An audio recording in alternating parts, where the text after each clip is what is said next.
sebelumnya gini Mbak, saya itu habis makan ya, pulang sama pacar saya makan dulu di daerah Jatiwarna. Kebetulan kita sempat berbalik arah lagi ke arah Jati Asih. Dari Jati Asih itu karena ada sesuatu yang mau kita beli. Dari situ barulah kita melewati jalan Jatiranggon, yang dimana awal mulanya saya ketemu dengan pelaku. Dari awal itu kronologinya, awalnya saya jalan pelan sekitar 40 sampai 45 km per jam lah. Dia mulai nyalip saya dari kanan, itu masih posisi di kiri, dan itu mulai lama-lama pelan. Akhirnya karena kita juga butuh cepat ya, akhirnya saya putuskan untuk nyalip. Untuk yang nyalip kedua kalinya ini pelaku itu ditambah dengan 1 unit lagi, itu bonceng 3 juga, isinya wanita semua, dan mereka ngobrol di tengah jalan. Ngobrol di tengah jalan karena kita merasa terganggu, akhirnya saya klaksonan sekali lalu minggir. Jadi saya lewati. Saya pikir ya udahlah, karena di jalan lah. Saya tinggalin sampai di jalan Hankam itu dia nyalip saya lagi. Dan itu posisinya sudah mulai ke tengah. Sangat ke tengah dan pelan. Tanpa pikir panjang, ya kita juga butuh cepet, ya udahlah kita lewatin aja lagi, dan posisi itu pun jauh dari motor pelaku. Akhirnya sekitar 100 atau 150 meter pelaku ini nyalip saya lagi dengan melakukan hal yang sama lagi sampai gardu PLN di daerah Jatiwarna. Nah, di situ ada gang, dia main belok aja tanpa pakai lampu sen.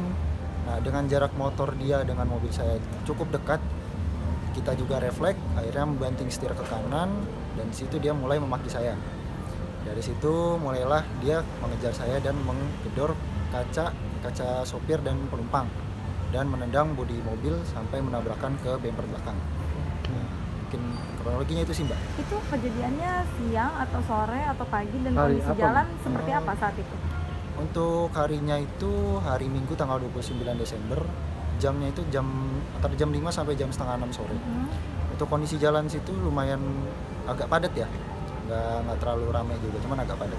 Ketika dia memepet mobil Mas dan mengetuk-ketuk, apa yang mereka lakukan Mas? Apa ada omongan yang dikeluarkan gitu? Untuk kata lisan ancaman sih nggak ada Mbak. Cuman dia cuman bilang turun lo, berhenti gitu aja. Sambil mereka ngedor-gedor kaca dan nendang bodi mobil. Gitu. Ini kan sempat divideokan dan minta tolong ya? Iya betul. Refleks karena panik atau takut atau gimana? Karena di situ kita panik juga ya. Karena kita nggak bisa ngelawan juga, 1 lawan 3 juga. Iya. Pas kejadian langsung melapor ke polisian terus berapa? Sempat kita langsung, karena di situ nggak ada, sekitar situ nggak ada polsek ya, kita ke pos lalu lintas yang di bawah tol Jatiwarna. Dari situ petugas mengarahkan kita ke Polsek Pondok Gede.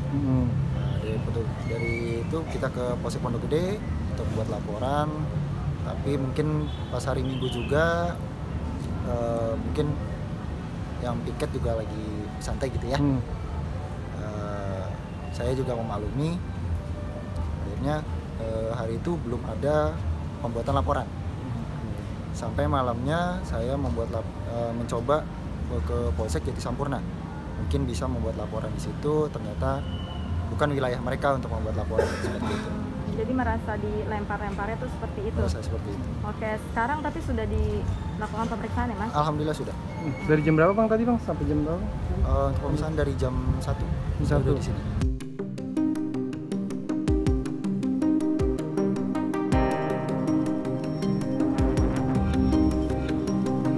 Salip-salipan. Terus Pak, apakah sudah dilakukan oleh TKP Pak untuk pelakunya, gimana Pak? Untuk olah TKP sudah kami lakukan ya. Tim sudah bergerak juga di lapangan ya untuk mencari si pelaku ini guna menjelaskan ya atas perbuatan yang dilakukan tersebut. Motifnya apa? Untuk korban sudah diperiksa laporan? Untuk korban sudah diperiksa ya. Pengemudi kendaraan tersebut ya. Sudah kami lakukan pemeriksaan ya. Jadi apa yang saya sampaikan itu berdasarkan dari keterangan si korban. Ada barang yang hilang atau kendaraan rusak nggak Pak ini dari kejadian tersebut? Sampai sejauh ini kaca yang digedor itu memang belum ada kerusakan. Pak, ini kan ada dari laporan dari korban ini sempat mereka mau lapor tapi sempat dilempar sana sini Pak, dari polisian seperti apa Pak? Nah itu sudah kami dalami. Jadi anggota yang piket pada hari tersebut ya dilakukan pemeriksaan secara internal terkait dengan dugaan adanya pelanggaran disiplin, pelanggaran SOP yang dilakukan oleh anggota piket yang pada saat itu bertugas. Untuk pemeriksaan sendiri dari Polres sendiri atau memang diturunkan dari Polda, Pak? Untuk pemeriksaan anggota yang dilakukan oleh si Propam Polres Metro Bekasi Kota. Tapi memang sebenarnya ada yang menjaga kan Pas ketika dilakukan pelaporan itu Pak di sini? Apa gimana Pak? Ada petugas piketnya, makanya sedang kita dalami.